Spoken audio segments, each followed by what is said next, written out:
Hi ma'am, big boss ನೋಡ್ತೀರಾ ನೀವು? ಅದನ್ನ ನೋಡ್ತೀವಿ. ಓಕೆ, ನಿಮ್ ಫೇವ್ರೆಟ್ ಕಂಟೆಸ್ಟೆಂಟ್ಸ್ ಯಾರು ಬಿಗ್ ಬಾಸ್ ಅಲ್ಲಿ? ಹನುಮ, ಯಾರು ಧನರಾಜ, ಮತ್ತು ಚೈತ್ರ, ಮತ್ತು ತ್ರಿವಿಕ್ರಮ.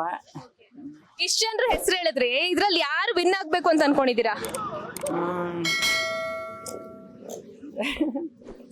ಇವಾಗ ಧನರಾಜು, ಚೈತ್ರ ಇಲ್ಲ, ಓಕೆನಾ? ಇರೋದು ತ್ರಿವಿಕ್ರಮ ಮತ್ತೆ ಹನುಮಂತು ಮಾತ್ರ. ಇಬ್ರಲ್ಲಿ ಯಾರು ವಿನ್ ಆಗ್ಬೇಕು ಅಂತ ನಿಮ್ಮ ಆಸೆ? ಇಬ್ರಲ್ಲಿ ಇಬ್ರು ಯಾರೋ ಒಬ್ರಾದ್ರೂ ಖುಷಿ. ಓಕೆ, ಈಗ ಏನ್ ಗೊತ್ತಾ, ಹಳೆ ಸೀಸನ್ ಗಳಲ್ಲೆಲ್ಲ ಒಬ್ರು ವಿನ್ನರ್ ಇರ್ತಿದ್ರು. ಈ ಸೀಸನ್ ಅಲ್ಲಿ ಯಾಕೋ ಇಬ್ಬಿಬ್ರು ವಿನ್ನರ್ ಇರ್ಬೋದು ಅಂತ ಜನ ಸೋಷಿಯಲ್ ಮೀಡಿಯಾದಲ್ಲಿ ಮಾತಾಡ್ತಿದ್ದಾರೆ. ನಿಮ್ಗೇನ್ ಅನ್ಸುತ್ತೆ? ಅದು ನಂಗೆ ಇದ್ರೂ ಪರವಾಗಿಲ್ಲ. ಈಗ ತ್ರಿವಿಕ್ರಮ್, ಹನುಮಂತು ಇಬ್ರು ವಿನ್ನರ್, ಓಕೆನಾ? ಓಕೆ. ಹಾ, ಪಾಪ ಭವ್ಯ ಎಷ್ಟು ಮಾತಾಡ್ತಾಳ, ಪಾಪ ಎಷ್ಟು ಟೀಕಾ ಮಾಡ್ತಾಳ. ಸಣ್ಣ ಹುಡುಗಿಯಾಗಿ ದೊಡ್ಡವ್ರು ಅನ್ನಂಗಿಲ್ಲ, ಚಿಕ್ಕವ್ರು ಅನ್ನಂಗಿಲ್ಲ, ಎಷ್ಟು ಮಾತಾಡ್ತಾಳೆ. ನೀವ್ ಎಲ್ಲರೂ ಇಷ್ಟ ಅಂತೀರಾ, ತುಂಬಾ ಇಷ್ಟ ಯಾರು ಇಷ್ಟ ಜನರಲ್ಲಿ? ಹನುಮ, ಮಂಜು. ಮಂಜುನು ಇಷ್ಟನಾ? ಓಕೆ. ಮಂಜು, ತ್ರಿವಿಕ್ರಮ, ಧನರಾಜ, ಚೈತ್ರ, ಅವ್ರಿಷ್ಟ. ಸುದೀಪ್ ಸರ್ ಇಷ್ಟ ಇಲ್ವಾ? ಹಾ, ಸುದೀಪ್ ಸರ್ ಇಷ್ಟ. ಅವ್ರು ಮೊದಲೆಲ್ಲ ಸಮಾಧಾನಲೆಲ್ಲ ಹೇಳ್ತಾರು ಕೇಳ್ತಾರು, ಆಮೇಲೆ ಅವ್ರನ್ನ ಹಂಗೆ ಹಂಗೆ ಯಾಕೆ ತಪ್ಪು ಮಾಡಿದ್ರಿ ಅಂತ ಹೇಳಿ ಅವ್ರನ್ನ ಇದನ್ನ ಮಾಡಿರ್ತಾರು. ಅದೆಲ್ಲ ನಮಗೆ ಇಷ್ಟನೇ. ಸುದೀಪ್ ಸರ್ ಇನ್ಮೇಲಿಂದ ಬಿಗ್ ಬಾಸ್, ನೆಕ್ಸ್ಟ್ ಸೀಸನ್ ಇಂದ ಬಿಗ್ ಬಾಸ್ ಅನ್ನ ಹೋಸ್ಟ್ ಮಾಡಲ್ಲ, ಅಂದ್ರೆ ಆಂಕರಿಂಗ್ ಮಾಡಲ್ಲ ಅಂತ ಹೇಳ್ತಿದ್ದಾರೆ. ಅವ್ರಿಲ್ಲ ಅಂದ್ರೆ ಶೋ ನೋಡ್ತೀರಾ ನೀವು? ಇಲ್ಲ, ಸುದೀಪ್ ಸರ್ ಇಲ್ಲ ಅಂದ್ರೆ ನೋಡಲ್ಲ. ಇಲ್ಲ. ಅವ್ರ ಬದಲು ಬೇರೆ ಯಾರಿದ್ರೆ ನೀವು ನೋಡ್ತೀರಾ? ಯಾರು ಬರ್ತಾರೆ ನಮಗೇನ್ ಗೊತ್ತು. ಈಗ ರಿಷಬ್ ಶೆಟ್ಟಿ ಅವರು ಅಥವಾ ಗಣೇಶ್ ಅವರು ಅಥವಾ ರಮೇಶ್ ಅರವಿಂದ್ ಅವರು ಹೋಸ್ಟ್ ಮಾಡ್ಬೋದು ಬಿಗ್ ಬಾಸ್ ನೆಕ್ಸ್ಟ್ ಸೀಸನ್ ಇಂದ ಅಂತೆಲ್ಲ ಹೇಳ್ತಿದ್ದಾರೆ. ಇವ್ರು 3 ಜನರಲ್ಲಿ ಯಾರು ಬಂದ್ರೆ ನಿಮ್ಗೆ ಇಷ್ಟ ಆಗುತ್ತೆ? ರಿಷಬ್ ಶೆಟ್ಟಿ. ಯಾಕೆ ರಿಷಬ್ ಶೆಟ್ಟಿ ಅವ್ರು ಅಂದ್ರೆ ಇಷ್ಟ? ಅವ್ರು ಇಷ್ಟ.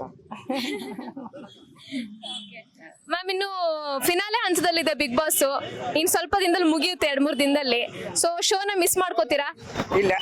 ಇಲ್ವಾ? ಮತ್ತೆ ಈಗ ಬಿಗ್ ಬಾಸ್ ಎಲ್ಲರೂ ಬೇರೆ ನೋಡ್ತೀರಾ? ಮತ್ತೆ ಬಿಗ್ ಬಾಸ್ ಇಲ್ದಿದ್ರೆ ಏನು ಆರಾಮ್ ಇರ್ತೀವಿ. ಈಗ ಅಡ್ಗೆ ಮಾಡ್ಬೇಕು, ಬಿಗ್ ಬಾಸ್ ನೋಡ್ಬೇಕು, ಊಟಕ್ಕೆ ಹಾಕ್ಬೇಕು, ಬಿಗ್ ಬಾಸ್ ನೋಡ್ಬೇಕು, ಮನೆಯಾಗ ಜಗಳನ್ನ ಹಾಕಿರ್ತಾವ. ನಾ ಬಿಗ್ ಬಾಸ್ ನೋಡಾಕತ್ತೀನಿ, ನೀ ಕರೀತಿ, ನಾ ಅದ್ ನೋಡ್ಬೇಕು, ನಿನ್ಗೆ ಎಷ್ಟು ಹಠ ಹಚ್ಕೊಂಡಿ ನೀನು ಎಲ್ಲ ಕೆಲಸ ಬಿಟ್ಟು ಅದನ್ನ ನೋಡ್ಕೊತ ಕುಂಡಿರ್ತಿ ಅಂತ ಮನೆಯಾಗ ಜಗಳ ಆಗ್ತಿರ್ತಾವು. ಅದಕ್ಕೆ ಮತ್ತೆ ಇದು ಹೋದ್ರೆ ಭವ್ಯ ಚಿಕ್ಕವಳಾಗಿ ಸಣ್ಣವ್ರ ಅನ್ನಂಗಿಲ್ಲ, ಚಿಕ್ಕವ್ರ ಅನ್ನಂಗಿಲ್ಲ, ದೊಡ್ಡವ್ರ ಅನ್ನಂಗಿಲ್ಲ, ಎಷ್ಟು ಮಾತಾಡ್ತಾಳೆ, ಎಷ್ಟು ಟೀಕಾ ಮಾಡ್ತಾಳೆ, ಆಕ್ಟಿಂಗ್ ಮಾಡಿ ತೋರಿಸ್ತಾಳೆ. ಹಂಗೆಲ್ಲ ಮಾಡಬಾರ್ದಲ್ಲ. ಮತ್ತೆ ಗೀತಾ ಸೀರಿಯಲ್ನ ಎಷ್ಟು ತಪ್ಪಲಾರ್ದ ನೋಡ್ತಿದ್ನಿ. ಈಗ ಮಾಡೋದ್ ನೋಡಿದ್ರೆ ಯಾಕಾರ ನೋಡಿದ್ನಿ ಅನಿಸ್ತತಿ. ಭವ್ಯ ಅವ್ರಿಗೆ ಏನ್ ಟಿಪ್ಸ್ ಕೊಡಕ್ ಇಷ್ಟಪಡ್ತೀರಾ ಕೊನೆದಾಗಿ ಬಿಗ್ ಬಾಸ್ ಮನೆಯಿಂದ ಹೊರಗಡೆ ಹೋದ್ಮೇಲೆ? ತಗ್ಗಿ ಬಗ್ಗೆ ನಡಿಬೇಕು, ಎಷ್ಟು ಟೀಕಾ ಮಾಡೋದು, ಆಕ್ಟಿಂಗ್ ಮಾಡಿ ತೋರ್ಸೋದು, ಹಂಗ್ ಮಾಡ್ತಾರೆ.